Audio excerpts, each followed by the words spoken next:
ضيوفك الكرام. ايضا انطلقت المباراة بعد حوالي 45 ثانية، والنادي الرياضي القسنطيني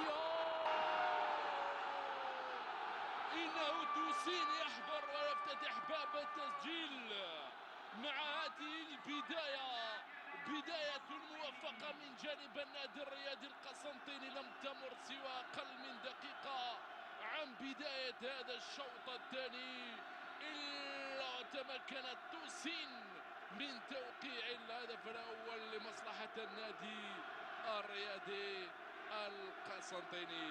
هكذا بدأت العملية الهجومية من بن شعيرة، ثم التوزيع في الثانية الرأسية العارضة الأفقية ردت، والهدف الأول لمصلحة النادي الرياضي القسنطيني الذي دخل بقوة وتابع الكرة فسجل الهدف الأول.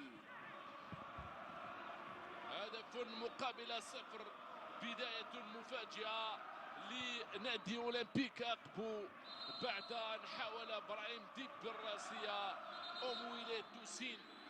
لا تنس دعمنا بلايك واشتراك بالقناة ليوصلكم كل جديد عن الأخبار الرياضية العربية والعالمية.